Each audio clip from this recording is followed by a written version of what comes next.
পরম চাপের কথাটা বলছিলাম। তাহলে এখন আমরা যে কোনো স্থানের পরম চাপ সহজে ক্যালকুলেট করতে পারবো, তাই না? তো পরম চাপ বের করার জন্য আমাদেরকে ওই স্থানে বা ওই বিন্দুর বায়ুমণ্ডলীয় চাপটা জানতে হবে এবং হচ্ছে গ্যাস চাপটা জানতে হবে। তো গ্যাস চাপের মধ্যে একটা পার্থক্য আছে, সেটা হচ্ছে ভাইয়া যে গ্যাস চাপের মধ্যে খেয়াল করো, আমার একটা হচ্ছে পজিটিভ চাপ এবং একটা হচ্ছে ভ্যাকুয়াম চাপ। তার মানে যখন আমি গ্যাস চাপটা এখানে লিখবো, যখন আমার চাপটা পজিটিভ হবে তখন যোগ করব, আর যখন চাপটা হবে নেগেটিভ বা ভ্যাকুয়াম প্রেসার তখন আমাদের কি করতে হবে, বিয়োগ করতে হবে, তাই না? এবার আমরা একটা ডায়াগ্রাম দেখব, যে ডায়াগ্রামের মধ্যে বা যে চিত্রের মধ্যে আমাদের পরম চাপ, গ্যাস চাপ আর বায়ুমণ্ডলীয় চাপের একটা রিলেশন আছে। ঠিক আছে, আমরা ওই ডায়াগ্রামটা দেখব। চলো দেখি।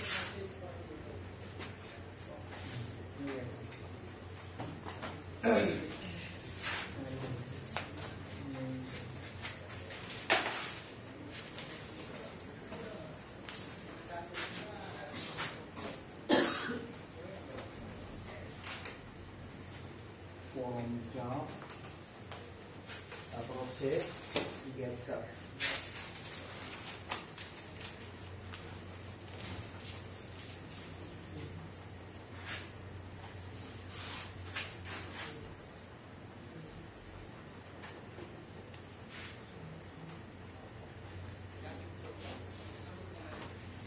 বায়ুমণ্ডলীয় চাপের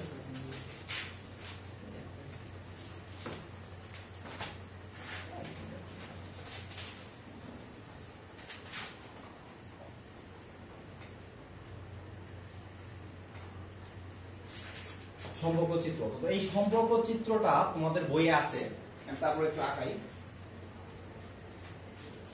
তো আমাদের এই বরাবর হচ্ছে একটা লাইন থাকবে, যেটাকে আমরা বলতেছি হচ্ছে স্থির ডেটাম লাইন, স্থির ডেটাম লাইন। একটা লাইন দিলাম।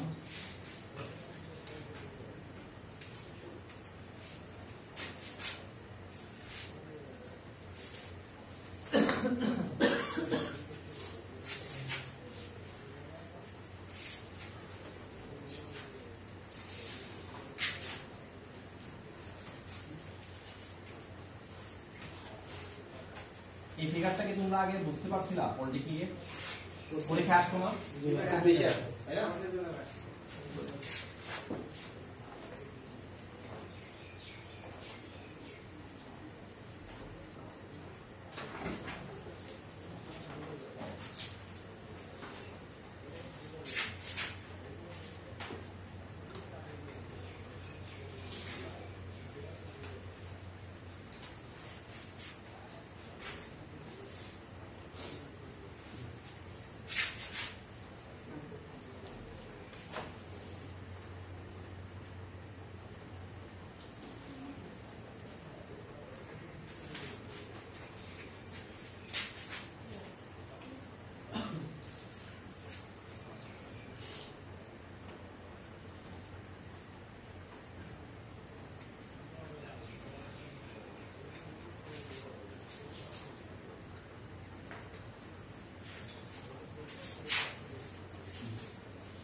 আচ্ছা সবাই লিখছো না? কেউ বাকি আছে কোনো? একটু দ্রুত লিখতে হবে, সামনে আরো অনেক অঙ্গ আছে।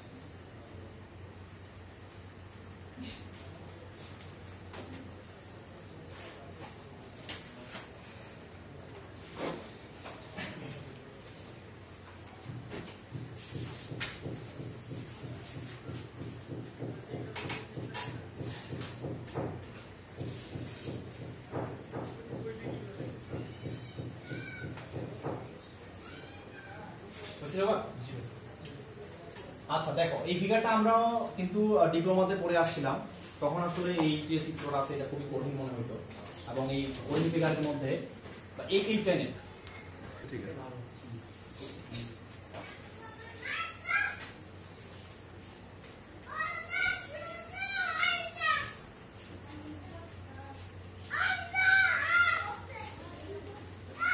কোনো কিছু আসে না, শুধুমাত্র লিখছি বোর্ডে। আচ্ছা তো দেখো আসলে এই যে ফিগারটা, এটা কিন্তু আমাদের পলিটেকনিকের ভয়ের কারণ ছিল, কারণ তখন আসলে এত কিছু বোঝার একটা উপায় ছিল না বা সম্ভব ছিল না। এখানে পরম চাপ, গ্যাস চাপ এবং বায়ুমণ্ডলীয় চাপের সম্পর্ক দেখানো হয়েছে। তো পরম চাপের যে সমীকরণ সেটা একটু আগে আমরা পড়ে আসলাম, সেটা হচ্ছে দেখো পরম চাপ সমান সমান বায়ু চাপ প্লাস মাইনাস গ্যাস চাপ। এখানে প্লাস মাইনাস দেওয়ার কারণ হচ্ছে গ্যাস চাপ হচ্ছে দুই ধরনের, যেটা আমরা একটু আগে পড়ে আসছি। একটা হচ্ছে পজিটিভ চাপ আর একটা হচ্ছে কি নেগেটিভ চাপ বা ভ্যাকুয়াম চাপ। তো নেগেটিভ চাপ বা ভ্যাকুয়াম চাপের জন্য এটা মাইনাস হবে এবং পজিটিভ চাপের জন্য এটা প্লাস হবে। এবার আমরা এই যে সমীকরণটা, এই সমীকরণটা আসলে দেখব দুইটা বিন্দুর জন্য, একটা হচ্ছে এ বিন্দু আর একটা হচ্ছে বি বিন্দু। তো এখানে আমরা ধরে নিচ্ছি এ বিন্দুতে তোমার হচ্ছে পজিটিভ প্রেসার আসবে, এ বিন্দুর জন্য আমরা ধরে নিচ্ছি হচ্ছে পজিটিভ গেজ চাপ কাজ করবে, পজিটিভ গেজ চাপ, এবং বি এর জন্য আমরা ধরে নিচ্ছি কি কাজ করবে, ভ্যাকুয়াম বা নেগেটিভ গেজ চাপ, এটা ধরে নিচ্ছি। তাহলে আমাদের এই যে দুইটা ধরে নিচ্ছি, এই দুইটা জিনিস ধরতে পারলে আমাদের সমগ্র বিষয়টা ক্লিয়ার হয়ে যাবে।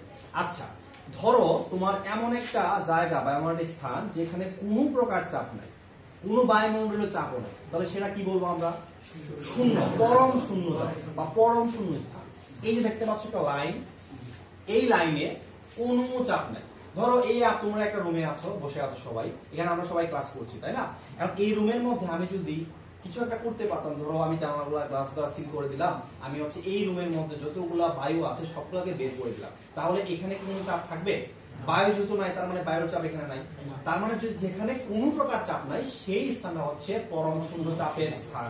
তো এইরকম একটা স্থানকে বা এই লাইন দ্বারা আমরা প্রকাশ করতে পারি, যেটাকে আমরা বলতে হচ্ছে পরম শূন্য চাপ। এখন এই পরম শূন্য চাপের সাথে আমি যদি ধরো বায়ুমণ্ডলীয় চাপ অ্যাড করি, বা বায়ু আছে যেমন আমাদের রুমটা, এখানে আমরা যদি বায়ু এড করি বা যে কোনো স্বাভাবিক স্থানে আমাদের বায়ুমণ্ডলীয় চাপ থাকবে বা বায়ু থাকবে। তো এখন যে কোনো অবস্থানে আমাদের চাপটা কি নির্দেশ করবে, যে বায়ু চাপ, এই লাইনটা কি নির্দেশ করতেছে, বায়ুমণ্ডলীয় চাপ।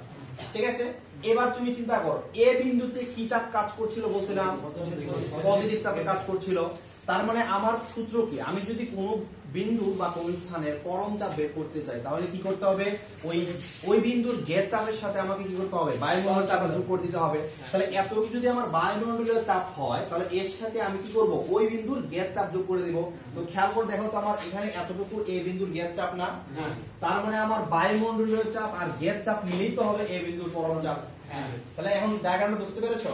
তাহলে এই হচ্ছে আমাদের এ বিন্দু পরম চাপ বা এতে পরম চাপ, যেখানে আমরা কি করেছি, বায়ুমণ্ডলের চাপ এবং হচ্ছে গ্যাস চাপটা যোগ করে দিয়েছি, তাই না? এবার আসো হচ্ছে বি বিন্দুর বেলা। বি বিন্দুর বেলা আমরা কি বলছি, যে বি বিন্দুতে ভ্যাকুয়াম গ্যাস চাপ কাজ করবে, অর্থাৎ এখানে তোমার নেগেটিভ প্রেসার কাজ করছে। তো আবার চলে আসো, ধরো কোনো কিছু নাই, একটা রুম নিলাম আমরা যেখানে বি বিন্দুর অবস্থিত আছে। তো এখানে কোন প্রকার চাপ নাই, তার মানে সে কোথায় অবস্থান করবে, পরম শূন্য চাপে অবস্থান করবে। এখন এখানে আমি বায়ু প্রবেশ করালাম, তাহলে কি হবে, বায়ুমণ্ডলীয় চাপ আসবে। তার মানে প্রথমে এই অবস্থানে ছিল, এখন সে বায়ুমণ্ডলীয় লাইনে চলে আসলো, এই যে এই রেখাটা, এদের হচ্ছে বায়ুমণ্ডলীয় চাপ। এখন বায়ুমণ্ডলীয় চাপ আমরা দিলাম, এখন ডি বিন্দুতে আমরা যেহেতু বলছি হচ্ছে ভ্যাকুয়াম বা ভ্যাকুয়াম গ্যাস প্রেসার, তার মানে এখানে কি নেগেটিভ প্রেসার কাজ করতেছে, তার মানে বোঝা যাচ্ছে যে বায়ুর চাপ থেকে ওই গ্যাস চাপটা কি মাইনাস হবে, মাইনাস হবে না, মাইনাস হবে। তাহলে এখন দেখো আমি এই দেখো বি তে তোমার হচ্ছে শূন্য চাপ, শূন্য চাপ মানে হচ্ছে আমি বোঝা যাচ্ছে যে নেগেটিভ প্রেসারটাকে, এতটুকু হচ্ছে আমার নেগেটিভ প্রেসার। তাহলে বায়ুমণ্ডলীয় চাপ থেকে আমি যদি এই নেগেটিভ প্রেসারটা মাইনাস করি তাহলেই তো আমি বি বিন্দুতে পরম চাপ পেয়ে যাব। বুঝতে পেরেছো ডায়াগ্রামটা? প্রথমে আমি বায়ুমণ্ডলীয় চাপ পেলাম, এরপর এখান থেকে আমি যে ভ্যাকুয়াম চাপটা আছে সেটা আমি বাদ দিলাম, বাদ দিলে পরেই আমি হচ্ছে বি তে পরম চাপ পেয়ে যাব। তার মানে এই যে ফিগার থেকে, এই ফিগার থেকে আমরা বুঝতে পারলাম আমি যখন পরম চাপ বের করব, আমার যদি পজিটিভ চার্জ না পজিটিভ চাপ হয় বা তোমার হচ্ছে পজিটিভ গ্যাস চাপ হয়, তখন আমরা কি করব বায়ু চাপের সাথে সেটা যোগ করে দিব। আর যদি আমাদের ভ্যাকুয়াম গ্যাস চাপ হয় তখন কি করতে হবে, বায়ুমণ্ডলীয় চাপের সাথে সেটা কি করতে হবে, বিয়োগ করে ফেলতে হবে। তাহলে এই হচ্ছে আমাদের পরম চাপ, গ্যাস চাপ এবং বায়ুমণ্ডলীয় চাপের সম্পর্ক। বুঝতে পারছো সবাই? কারণ প্রশ্ন নাই? ঠিক আছে, তাহলে আমরা হচ্ছে নেক্সটে চলে যাই। এবার আমরা হচ্ছে বায়ুমণ্ডলীয় চাপ নিয়ে একটু কথা, মানে বায়ুমণ্ডলীয় চাপ বা বায়ুর চাপ যে আছে, বায়ুর চাপ নিয়ে একটু কথা বলতে চাই। তো বায়ুর চাপটা প্রথম কোন বিজ্ঞানী আবিষ্কার করেছিল বলো? বায়ুর যে চাপ আছে তোমাদেরকে মনে পড়ে? আমরা কিন্তু ক্লাস 9 10-এ একজন বিজ্ঞানীর একটা পরীক্ষা পড়েছিলাম, পারদস্তম্ভের পরীক্ষা। কে পড়েছিল বলো তো? টরিসিলির পরীক্ষা মনে নাই? 76 সেন্টিমিটার পারদস্তম্ভ। তো এই 76 সেন্টিমিটার পারদস্তম্ভের উচ্চতা থেকে আসলে বায়ুর চাপটা চলে আসছে। তো বায়ু আসলে আমাদেরকে চাপ দেয়, এটাকে আমরা বুঝতে পারি? কে বুঝতে পারি? ও তুমি না বুঝছো? আমরা কিন্তু আসলে বুঝতে পারি না। কারণ হচ্ছে আমাদের যে শিরা ধমনী এগুলোর মধ্যে যে রক্ত আছে তার চাপটা কিন্তু বায়ু চাপ থেকে বেশি। তার মানে এরা ইন্টারনালি বেশি প্রেসার দেয়। যখন লো প্রেসার হয়ে যায় তখন কি হয়? তখন মনে হয় যে আমাকে কেউ চাপ দিয়ে ধরে আছে, তাই না? আমাদের যখন ব্লাড প্রেসারটা কমে যায় তখন কেউ মনে হচ্ছে কি আমার কেউ চাপ দিয়ে ধরে আছে। এটা কেন হয়? এই যে রক্তের ব্লাড প্রেসার কমে গেছে, তখন বায়ু চাপ আমাকে কি করছে, চাপ দিচ্ছে, এরকম। তো এবার হচ্ছে আমরা বায়ু চাপ নিয়ে কথা বলবো। বায়ু চাপের আমরা যে মানগুলো আছে এগুলো একটু লিখবো। তো বায়ু চাপ আসলে আমরা কেমিস্ট্রিতে বা রসায়নে ওগুলো দেখে আসছি বায়ু চাপ।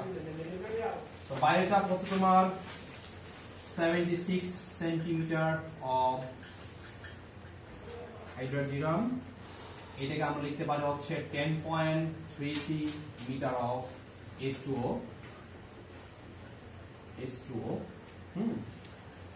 এবং আমরা লিখতে পারি হচ্ছে 1.033 কেজি পার সেন্টিমিটার স্কয়ার, এবং এটাকে আমরা লিখতে পারি হচ্ছে 10,336 কেজি পার মিটার স্কয়ার।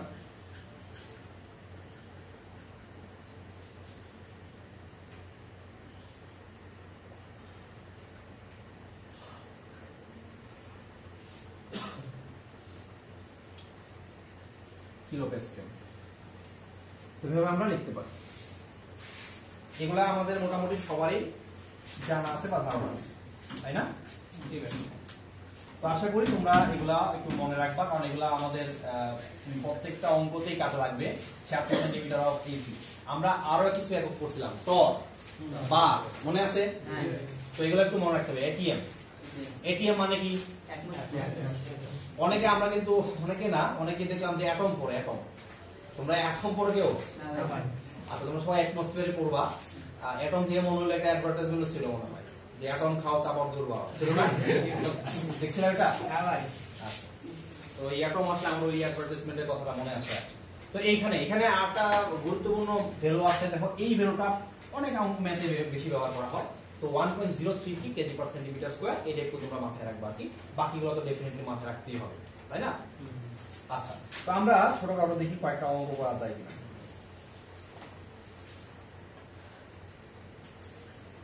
আচ্ছা, এখানে অঙ্ক করার আগে আমরা আরেকটা জিনিস ক্লিয়ার হতে চাই, সেটা হচ্ছে চাপজনিত উচ্চতা। চাপজনিত উচ্চতা কি? ধরো তোমার এখানে একটা বিকার আছে, তুমি বিকারের মধ্যে পানি নিলা, বা ধরো তুমি যে কোনো একটা পাত্র নিলা, এই পাত্রের মধ্যে তুমি পানি নিছো। ধরো এখানে এতটুকু পুরোটাই ফিল করা আছে পানি। এখানে আমি টপে একুইফার লেভেল সাইন দিলাম। তো এখান থেকে পানি আছে।